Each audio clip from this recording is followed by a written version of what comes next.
अस्सलाम वालेकुम, सत श्री अकाल, नमस्ते दोस्तों। कैसे हैं आप लोग। दोस्तों आपको बता दें कि 4-5 बड़ी खबरें हैं जिसके बारे में बताऊंगा पूरा विस्तार से। दोस्तों देवरिया, गोरखपुर, कुशीनगर तीनों जगह से खबर है। वहीं दुबई को लेके बड़ी इम्पोर्टेंट खबर है, आप ज़रूर देखिएगा क्योंकि आपके लिए बेहद ही ज़रूरी है और अमीरी गरीबी का फ़र्क भी आपको समझ में आ जाएगा। वहीं दोस्तों आपको बता दें कि अभी यूपी में पंचायत चुनाव हुआ था, उसको लेके एक बड़ी खबर आ रही है। आपने देखा होगा कि चुनाव जो है काफ़ी लोगों के मना करने के बाद भी ठेल ठाल के कैसे भी करा ही दिया गया। गिनती सब हो गया, उसके बाद से लॉकडाउन हुआ। हालांकि आपने देखा होगा कि हाई कोर्ट ने ये कहा था कि 5 जिलों में कम से कम लॉकडाउन लगा दीजिए जहां पे ज़्यादा मामला निकल रहा है।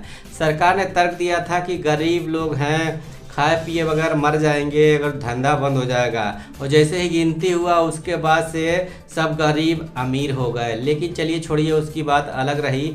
दोस्तों आपको पता होगा कि जो शिक्षक हैं कमोबेश 1621 लोगों का देहांत हुआ था शिक्षक के जो अध्यक्ष हैं उनके मुताबिक। तो ऐसे में योगी सरकार जो है वो मानने के लिए तैयार नहीं थी। उनके मुताबिक सिर्फ 3 लोगों का देहांत हुआ था ड्यूटी पीरियड में। तो आपको बता दें दोस्तों कि शिक्षक जो लोग हैं सब लोगों ने इकट्ठा होकर के तकरीबन 9000 लोगों ने ये अपने तरफ से प्रण लिया है कि चलो सरकार तो मदद देगी नहीं, सिर्फ 3 को मदद देके क्या फ़ायदा। 1621 और 3 में बहुत ज़मीन आसमान का फ़र्क है। तो 9000 शिक्षकों ने आपस में राय मशवरा करके ये सोचा कि इन 1621 शिक्षक जो कि अब इस दुनिया में नहीं रहे और उनके घर परिवार को सपोर्ट चाहिए, तो हम लोग सपोर्ट करेंगे अपने तरफ से। आपको भी पता होगा दोस्तों कि सरकारी नौकरी और शिक्षक जो होते हैं उनकी अच्छी खासी सैलरी होती है और जैसे लोगों की कमाई होती है वैसे ही उनका खर्च भी होता है।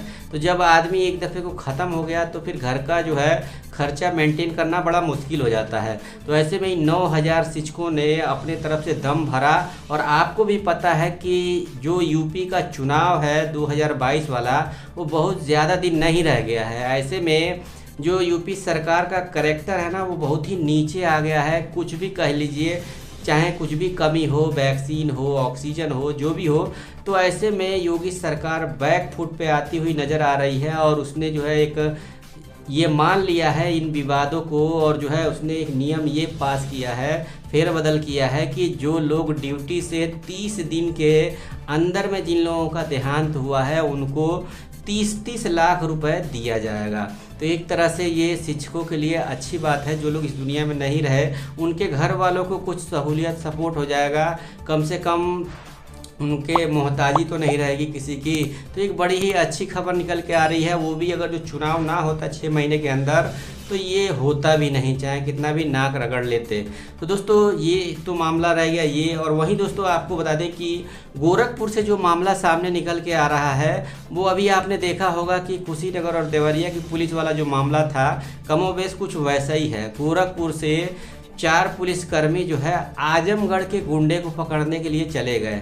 और दोस्तों ऐसा होता है ना कि इस ज़िले की पुलिस उस ज़िले में जब जाती है तो दोनों का संपर्क होना बहुत ज़रूरी है। जैसे गोरखपुर की पुलिस जा रही है तो आजमगढ़ की पुलिस से संपर्क होना चाहिए कंटिन्यू, क्योंकि आप दूसरे ज़िले में जा रहे हो, वहाँ की स्थिति जो है वहाँ की पुलिस जानती है। ऐसे में गोरखपुर की पुलिस जो है बदमाश को पकड़ने के लिए चली गई और वहाँ जाने के बाद पता चला है कि बदमाशों ने पुलिस वालों को तबीयत से पीटा है और फिर उसके बाद से वापस गोरखपुर चले आए। क्या फ़ायदा हुआ, एक दूसरे पे इल्ज़ाम लग रहा है। अब गोरखपुर पुलिस क्या कह रही है कि हमने जो है खबर दी थी आजमगढ़ पुलिस को, लेकिन जो है जिसको पकड़ने गए थे वो पहले ही दिख गया। तो ऐसे में मामला गड़बड़ हो गया। तो कहीं ना कहीं कमोबेश कम्युनिकेशन की गड़बड़ तो है ही। वहीं दोस्तों आपको बता दें कि कुशीनगर यानी कि कुशीनगर कल से जो है कुछ शर्तों के साथ खुलेगी, सारी दुकानें खुलेंगी कुशीनगर में। और दोस्तों इससे पहले वीडियो मैंने जो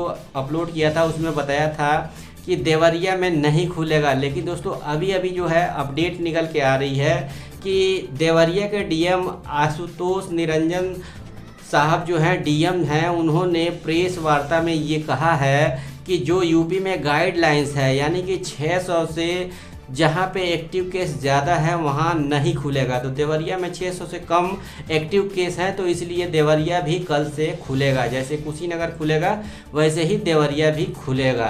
तो एक अच्छी बात है कुशीनगर और देवरिया ज़िला के लिए। दोस्तों आपको भी पता है कि दुकान दौरी अगर जो ना खुले तो बड़ा हालात ख़राब हो जाता है, लोगों के काम धंधे पे बहुत ही असर पड़ता है दोस्तों। और आपको बता दें कि दुबई को लेकर एक मामला सामने निकल के आ रहा है कि जैसा कि आप लोग स्क्रीन पे भी देख सकते हैं बगल में, कि मात्र 2 परिवारों को लेकर भारत से दुबई के लिए रवाना हुआ एमिरात फ़्लाइट्स।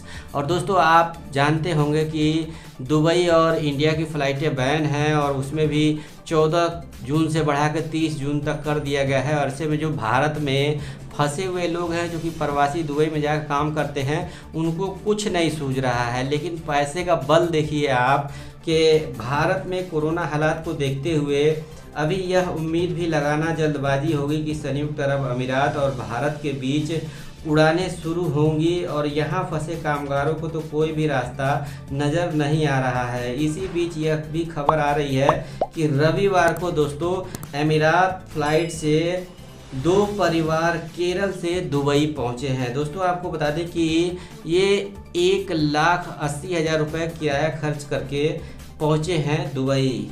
बता दें कि अरब ने भारत के यात्रियों पर पाबंदी लगा दी है, लेकिन गोल्डन वीज़ा वाले को यात्रा की अनुमति है और यात्रा के लिए इन्होंने टिकट पर 1,80,000 रुपये खर्च किया है। और सभी लोगों ने बिना किसी परेशानी की यात्रा रविवार को भारतीय समय अनुसार सुबह 4 बजे फ़्लाइट केरल से रवाना हुई और यूएई समय के अनुसार सुबह 6 बजे दुबई पहुंच गई। तो दोस्तों ये सोचने वाली बात है कि अमीरी गरीबी का फ़र्क तो यहाँ पे नज़र आता ही है।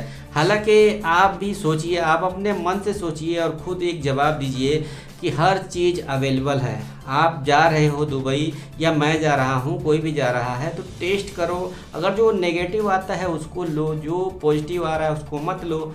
लेकिन ऐसे कानून जिससे रोज़गार पे सीधा सीधा असर पड़ता है, ये काफ़ी दुख देता है। वहीं दोस्तों आपको बता दें कि दुबई से ही एक और दूसरी खबर जो निकल के आ रही है कि वैक्सीन लेने के बाद भी नियमों का पालन करना आवश्यक है और जांच टीमें सख्त है। तो दोस्तों मैं आप लोगों से रिक्वेस्ट करना चाहूँगा कि जो भी अपने भारत के हैं या प्रवासी हैं इधर उधर अड़ोस पड़ोस देश के भी, तो आप लोग नियमों में कोई भी ढील ना करें। ऐसे में मामला ये निकल के आ रहा है कि कोरोना महामारी अब लोगों के लिए नई बात नहीं रही है और सभी को यह पता होना चाहिए कि इससे पूरी तरह सुरक्षित रहने का मात्र एक ही उपाय है कि वह नियमों का पालन करें। इसके बारे में आप भी जानते हैं। और नियमों का उल्लंघन करने की वजह से 2 रेस्टोरेंटों पे पाबंदी लगाई गई है। रेस्टोरेंट जानते ही आप, जो खाना पीना खाते हैं हम लोग, नाश्ता वगैरह जा करते हैं, उन लोगों पे। ऐसे में दोस्तों वहाँ की जो जांच टीमें हैं वो काफ़ी सख्त है।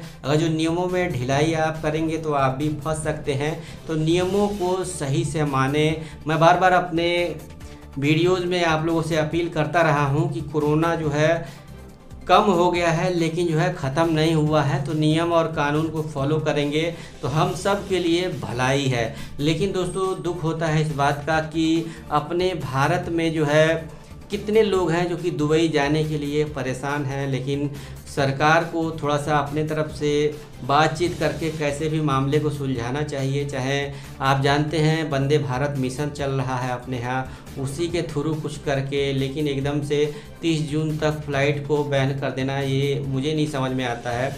और इस टाइम तो आपको भी पता है वैक्सीन भी है, सब कुछ है, अवेलेबल है। आप जो है उन्हीं लोगों को लो जिनको कुछ है नहीं, स्वस्थ हैं, फिट हैं, उनको लो, क्यों सबको तकलीफ़ दे रहे हो। तो दोस्तों ये था मामला। आपको कैसा लगा कमेंट करके ज़रूर बताइएगा।